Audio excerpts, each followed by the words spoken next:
여러분은 나이가 들어도 몸 관리만 잘하면 건강한 노후를 맞이할 수 있다고 생각하시나요? 60대, 70대까지만 해도 그렇게 생각하고 자신의 몸을 돌보지 않았지만 80세가 되면 누구나 이렇게 된다고 합니다. 이제는 운동을 해도 소용없고 몸에 좋다는 약을 챙겨 먹어도 다 부질없다는 걸 깨닫게 됩니다. 60대, 늦어도 70대에라도 이것을 알았다면 다르게 살 수 있었을까요? 우리는 이른바 100세 시대에 살고 있습니다. 물론 100세 시대라고 해서 누구나 100세까지는 살지는 않습니다. 하지만 무병장수를 원하지 않는 사람은 아마 없을 것입니다. 여유로운 행복한 삶이 배제된 채 그저 오래 산다는 것은 연명 이외에 별다른 의미가 없다고 생각되는데요. 여러분은 다음 문항 중 몇 가지나 해당이 되시나요? 건강을 위해 몸에 좋다는 영양제는 한 움큼씩 챙겨 먹는다.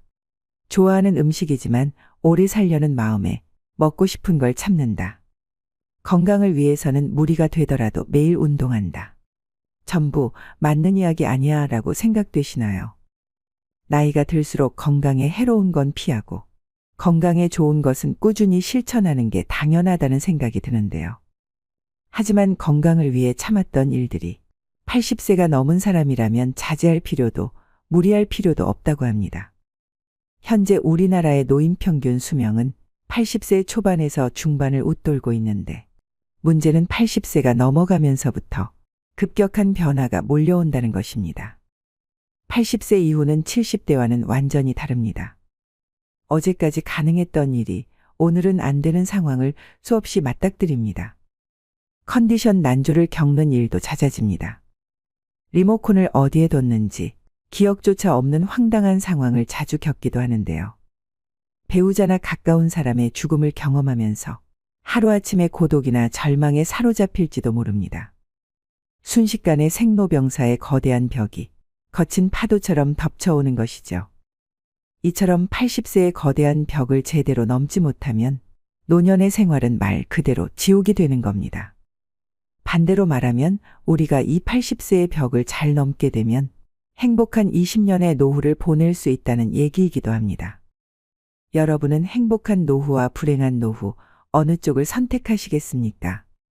그래서 오늘은 먹고 싶은 거 다 먹고 하고 싶은 거 다 하고 살지만 105세의 나이에도 정정한 이씨 할머니에 대한 사연과 80세의 벽을 잘 넘는 방법을 7가지로 나눠서 알려드리겠습니다. 제가 모시고 살라니 이제 고집 좀 그만 피워요.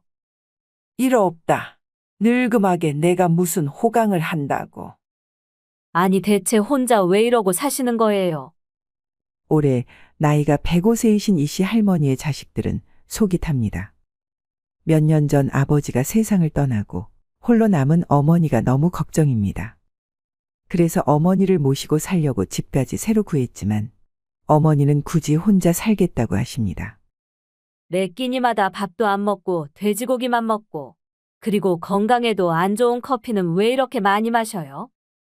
그러다 진짜 큰일 나요. 그리고 할머니의 식습관도 문제입니다. 할머니는 매일매일 국도 밥도 없이 돼지고기 목살에 파랑 된장을 넣어 푹 삶아서 소금에 찍어 드십니다. 그리고 식후엔 설탕 2스푼 넣은 믹스 커피를 즐기시는데 한두 잔이야 그럴 수 있다 쳐도 이걸 하루에 10잔을 넘게 드십니다.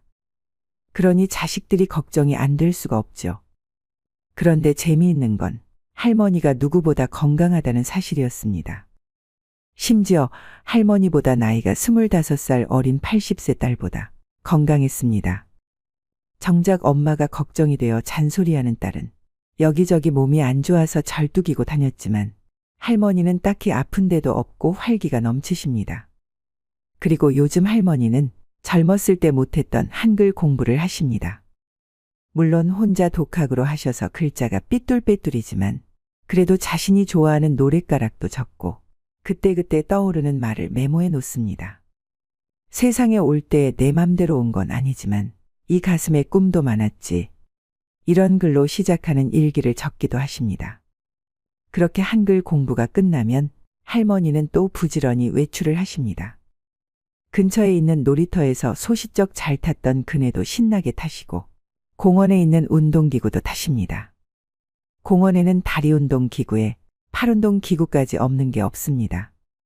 게다가 그곳에서 운동하러 온 동네 사람들과 이야기를 나눌 수도 있습니다. 단지 할머니가 나이가 많으셔서 다들 자식이나 손주뻘들이 많을 뿐입니다. 그런데 젊은 사람들도 하기 힘든 하체 운동을 105세 할머니가 하는 것을 보고 다들 놀라죠. 그리고 운동을 하고 돌아오는 길에 할머니는 꽃집에 들러 꽃 구경도 합니다. 그리고 집 앞 마당 울타리 아래에 지나가는 사람들 보라고 심을 꽃도 몇 송이 샀습니다. 그리고 하루에 꼭 10시간을 주무시는 할머니는 취침 전에 라디오를 꺼내서 노래를 흥얼흥얼 따라 부르기도 하시면서 잠들기 전까지 즐겁고 행복한 시간을 보냅니다. 그렇게 할머니는 70년을 보낸 정든 집에서 떠나기가 싫습니다. 자식들이 아무리 예쁜 전원주택에서 같이 살자고 해도 관심이 없습니다. 운동할 수 있는 장소가 있고 말동무도 많고 꼬마 친구들도 있는 이 집이 좋습니다. 덕분에 할머니는 100세가 넘은 나이지만 육체적 정신적 건강은 30년이 젊습니다. 100세 시대라는 말이 넘쳐나는 요즘 모든 사람이 이씨 할머니처럼 건강하게 100세를 맞이하는 것은 아닙니다. 현재 남성의 평균 수명은 82세, 여성은 88세입니다. 이 평균 수명은 앞으로 점점 더 증가해서 인생 100년, 100세에 가까워질 것입니다. 그렇지만 아무리 오래 살 수 있다고 해도 건강 수명이 늘지 않으면 누군가의 손길을 필요로 하거나 침대에서 생활해야 하는 기간만 길어질 뿐입니다. 그 기간은 현재 남성이 9년, 여성이 12년입니다. 그렇다면 사연 속 이씨 할머니는 어떻게 105세의 나이에도 저런 건강함을 유지할 수 있을까요? 전문가들 말에 따르면 그 답은 바로 80세를 어떻게 넘기느냐에 달려 있다고 합니다. 80세의 벽을 넘어서는 방법 첫 번째. 먹고 싶은 음식은 다 드셔도 됩니다. 먹고 싶은 음식을 참는 사람이 많습니다. 먹는 양을 줄이고 달고 짠 음식을 피하고 기름진 음식을 삼가는 풍경은 흔한데요. 비만은 건강을 해치고 염분과 당분, 지방은 3대 해악이라는 사고가 사람들의 상식이 되었기 때문입니다. 하지만 과연 그럴까요? 먹고 싶다는 욕구는 몸이 원한다는 뜻이기도 합니다. 고령자는 장기 기능의 저하로 식욕이 증가하는 경우가 있습니다. 예를 들면 염분이 그렇습니다. 사람은 나트륨이 없으면 살지 못하는데 나이가 들면 신장이 염분을 과도하게 몸 밖으로 배출하여 혈액 속에 염분이 부족해지는 현상이 나타나기도 합니다. 식사량도 마찬가지입니다. 거듭 말하지만 통통한 사람이 장수한다는 데이터는 넘치도록 많은데요. 살집이 있을 때 컨디션이 좋다는 사실을 파악한 몸이 뇌를 통해서 먹고 싶다는 신호를 보내는 것입니다. 확실히 60대 정도까지는 지나친 염분 섭취나 과다한 체중이 건강을 해치는 원인이 되기도 합니다. 하지만 80세를 앞두고 있다면 이러한 상식은 일단 접어두셔야 합니다. 먹고 싶은 음식을 참으며 체중 조절하기는 스스로 수명을 깎는 행위입니다. 물론 억지로 섭취할 필요는 없지만 먹고 싶다는 생각이 들면 참지 말고 먹도록 해야 됩니다. 80세가 넘으면 노화에 맞서기보다는 나이듦을 받아들이는 삶이 행복한 길이라고 생각합니다. 85세가 넘어 사망한 사람을 부검하면 대부분 몸에서는 암이, 뇌에서는 알츠하이머형 병변이 발견된다고 합니다. 하지만 생전에 이러한 사실을 몰랐던 사람도 적지 않습니다. 나이가 들면 몸에 여러 개의 병의 씨앗을 지니고 살아갈 수밖에 없습니다. 노년의 삶이란 현실을 그대로 받아들이고 내일 당장 생이 끝난다 해도 후회가 남지 않는 시간을 보내는 것입니다. 그렇기에 식사 참기는 당장 그만두셔야 합니다. 여기서 술이나 담배는요? 라는 질문이 되돌아옵니다. 술이든 담배든 적당히 즐기시면 됩니다. 다만 술 같은 경우엔 연속 음주는 피해야 합니다. 연속 음주란 매일 마신다가 아니라 온종일 마신다입니다. 고령자는 시간이 많아서 종일토록 술을 입에 달고 사는 사람이 있는데 연속 음주만은 절대로 해서는 안 됩니다. 80세의 벽을 넘어서는 방법 두 번째. 자녀에게 돈을 남기지 말고 다 쓰고 죽으세요. 노후의 최고 재산은 추억입니다. 사람은 나이가 들면서 서서히 몸이 약해지고 행동 반경이 좁아집니다. 그리고 마지막에는 침대에서 지내는 날들이 많아집니다. 이때 버팀목이 되어주는 것이 바로 그때 참 즐거웠는데라는 추억들입니다. 만약 여러분에게 물려줄 정도의 자산이 있다면 추억을 만드는 데 쓰거나 자기 행복을 위해 쓰셔야 됩니다.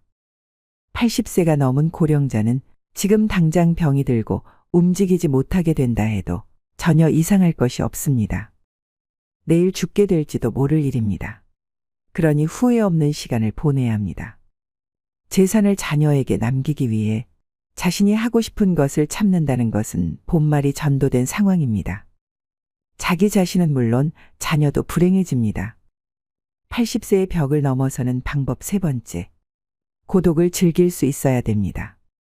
고령이 되면 배우자나 친구 등의 죽음에 직면하게 됩니다. 평소 사망한 사람에 대한 의존도가 높았을수록 상실감도 더 큽니다. 이럴 때는 어떻게 해야 할까요? 마음을 단단히 먹는 수밖에 없습니다. 냉정하게 들릴지 모르지만 죽은 사람은 살아 돌아오지 않습니다. 그렇다면 새로운 만남을 추구하거나 고독은 편한 것이라고 발상을 전환하여 새로운 즐거움을 찾는 수밖에 없습니다. 젊은 세대의 사람의 의외의 힌트가 있습니다.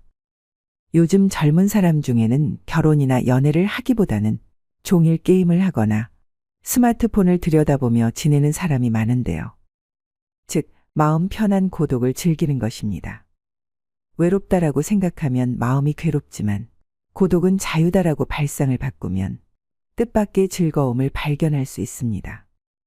제가 아는 고령의 지인은 아내가 사망한 후에 넷플릭스라는 온라인 동영상 서비스를 이용하기 시작했습니다. 그분은 다 보지 못할 정도로 영상이 많아서 시간이 순식간에 지나간다. 아내가 무엇을 보고 싶어 하는지 신경 쓰지 않아도 된다. 보고 싶을 때 보고 자고 싶을 때 자니 마음이 편해서 좋다라고 말합니다. 80세의 벽을 넘어서는 방법 네 번째. 궁합이 맞지 않는 의사는 피하고 나만의 명의를 찾아야 됩니다. 의사를 선택할 때는 환자와의 궁합도 중요합니다. 80세를 맞이하는 고령자에게 병원과 의사는 매우 가까운 존재인데요. 진료받을 때마다 불편함을 느끼게 하거나 심리적 피로감이 들게 하는 의사라면 궁합이 맞지 않다는 뜻입니다. 지인의 어머니는 85세 때 두 번째 암이 발견되었다고 합니다. 그러나 더 이상 수술은 하지 않는다라고 결심하고 있었기에 의사에게 솔직히 말했더니 생각지도 못한 대답이 돌아왔습니다. 그럼 원하는 대로 하세요. 수술이 필요 없다면 제가 해드릴 치료는 없습니다라는 답변이었습니다. 이런 말까지 듣고 그 병원에 다닐 수는 없었습니다. 의사의 불섭생이라는 말이 있습니다. 의사가 자기 건강이나 신체에는 무관심하다는 뜻입니다. 거짓말 같은 참말로 많은 의사들은 환자에게는 약이나 검진을 권하지만 정작 본인은 원하지 않습니다. 물론 의사는 환자의 인생이나 건강이 어떻게 되든 상관없다고는 생각하지 않습니다. 당면한 병의 치료를 최우선으로 생각할 따름입니다. 그러나 환자들은 의사의 말에 상처받거나 괴로워하죠. 병원과의 궁합은 문을 열고 들어가는 순간에 알 수 있는데요. 분위기가 밝다면 의사와 환자의 소통이 잘 이루어진다는 증거이고 반대로 어딘가 모르게 어둡다면 피해야 합니다. 인생 경험이 풍부한 여러분의 감각이 알려주는 것이니 그 직감을 믿으셔야 합니다. 병원은 몸이 아플 때 가는 곳인 만큼 대화를 나누면 기분이 나아지게 해주거나 환자의 이야기를 진지하게 듣고 치료해주는 의사가 당연히 좋습니다. 널리 알려진 명의보다 나만의 명의를 찾는 일이 중요합니다. 내 마지막을 지켜주었으면 하는 생각이 든다면 최고의 궁합일 것입니다. 80세의 벽을 넘어서는 방법 다섯 번째. 성욕은 자연스러운 것으로 부정하지 마세요. 유감스럽게도 나이가 들수록 성욕은 감소하는데요. 특히 남성의 경우에는 남성 호르몬이 줄어들기 때문에 눈에 띄게 떨어집니다. 여성의 경우에는 나이가 들수록 남성 호르몬이 증가해서 성욕이 다소 올라가는 사람도 있습니다. 성욕이 있다는 사실은 부끄러운 일이 아닙니다. 남성이든 여성이든 가능하다면 적극적으로 성생활을 하는 편이 좋습니다. 얼마 전 어느 신문 고민 상담란에 79세 남성의 사연이 올라왔습니다. 거의 날마다 자위하는 나는 비정상인가요? 라는 고민이었습니다. 정상입니다. 멋진 일이라고 생각합니다. 남성 호르몬이 충분히 분비되고 있다는 증거입니다. 즐길 수 있을 때 즐기지 않으면 손해입니다. 그리고 풍부한 남성 호르몬은 판단력이나 근력을 높여 젊음을 유지하는 데에도 도움이 됩니다. 여성도 마찬가지입니다. 성욕이 있는 사람도 있고 전혀 없는 사람도 있겠지만 이것은 그저 개인차일 뿐입니다. 80세의 벽을 넘어서는 방법 6번째. 할 수 있는 일은 포기하지 마세요. 할 수 있는 일을 계속 유지하는 것. 그 중에서도 으뜸은 운동입니다. 운동이 필요하다는 사실은 살면서 지금까지 귀에 딱지가 앉을 정도로 들었으니 충분히 이해할 것입니다. 하지만 그래도 하지 않는 사람이 있는가 하면 좋다고 해서 운동을 지나치게 하는 사람도 있습니다. 둘 다 바람직하지 않습니다. 적절한 운동을 기억하셔야 합니다. 과도한 운동은 체내의 활성산소를 과도하게 만들어 몸을 산화시킵니다. 스포츠 선수 중에 나이보다 들어 보이는 사람이 많은 이유도 이 때문인데요. 80세 이상의 고령자에게는 걷기 운동이 딱 알맞습니다. 즉, 산책입니다. 시간은 하루에 30분 정도가 이상적입니다. 한 번에 30분을 걸어도 되고 아침, 점심, 저녁으로 나누어 각 10분씩 합계 30분이어도 상관없습니다. 가능하면 조금 빠른 속도로 팔을 흔들면서 걷도록 해야 합니다. 산책에는 또 다른 효과가 있는데요.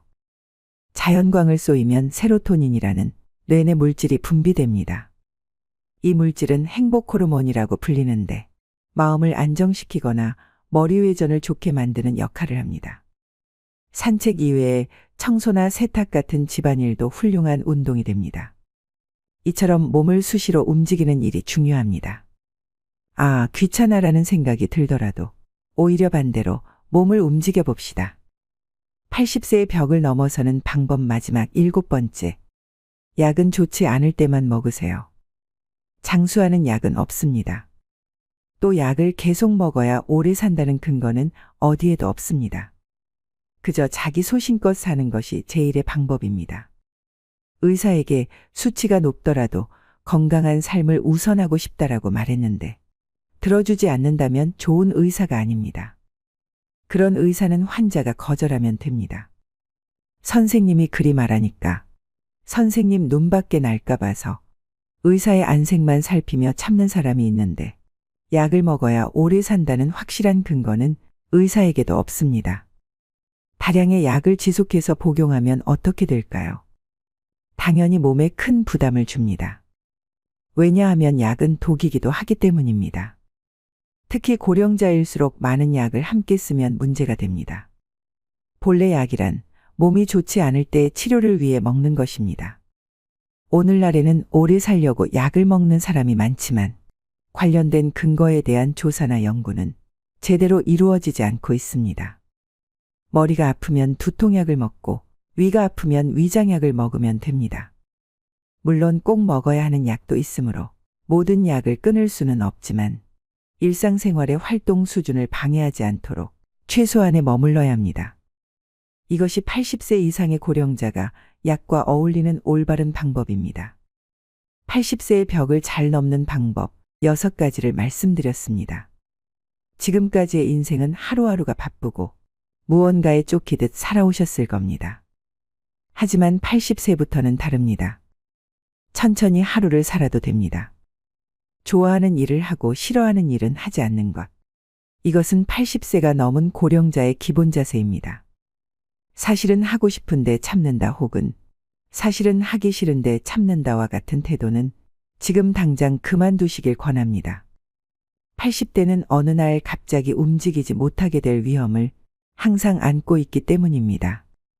그때 할 걸 그랬다라고 후회하는 일이 없도록 해야 됩니다. 목표와 기한을 정할 필요도 없습니다. 마음 흐르는 대로 그렇게 하루하루 알차게 평온한 나날을 보내며 나도 모르는 사이에 80세의 벽을 넘어서는 것이 이상적인 방법입니다. 오늘도 노후의 지혜와 함께 해주셔서 감사드립니다. 황금빛으로 무르익어가는 여러분의 지혜로운 인생을 언제나 응원합니다.